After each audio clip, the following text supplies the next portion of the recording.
Palmolive Soap, your beauty hope, and Luster Cream Shampoo for soft, glamorous dream girl hair bring you Our Miss Brooks, starring Eve Arden.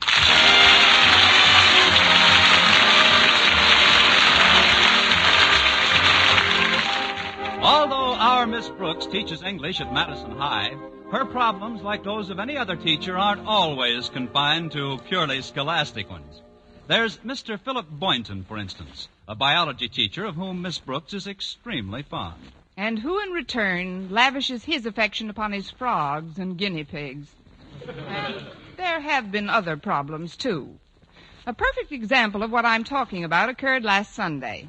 A grand illustration of what can happen when you let a little softness of the heart spread to your head. The day started off innocently enough when my landlady, Mrs. Davis, knocked on my door around 9:30 in the morning. Connie! Oh, Connie! Get up, Connie. It's 9:30. Oh, come on in, Mrs. Davis. Oh, I don't like to disturb you like this on Sunday. Oh, that's all right, Mrs. Davis. I've been up. Since when? Since you said, Connie, oh, Connie, get up, Connie, it's 9:30.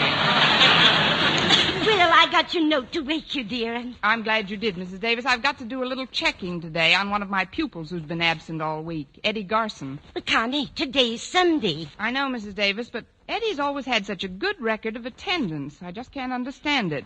His mother hasn't answered any of my notes, and by tomorrow Mr. Conklin will send a truant officer after him.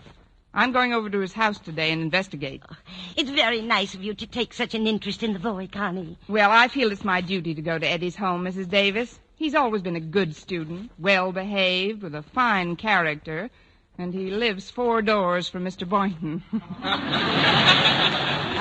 I see. Connie, did Mr. Boynton ask you for a date? Well, how could he, Mrs. Davis? I haven't asked him to yet. But if I can straighten out Eddie Garson in a hurry, I might accidentally run into Mr. Boynton. I'm perfectly willing to meet him halfway. Of course, if his door opens outward, I'm liable to get a broken nose. But I understand that Mr. Boynton likes to take his Sunday morning constitutional by himself. Well, that's what's nice about a constitutional. You can always amend it.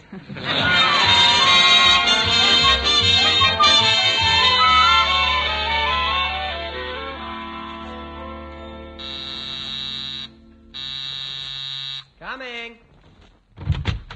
Miss Brooks. May I come in, Eddie? Oh, yeah, sure. Sit down, Miss Brooks. Thank you, Eddie. I'm glad to see you're not sick. I came over to find out why you haven't been in school all week. Well, frankly, Miss Brooks, I've been pretty busy. Oh, well, I guess I can go home now. Sample complete. Ready to continue?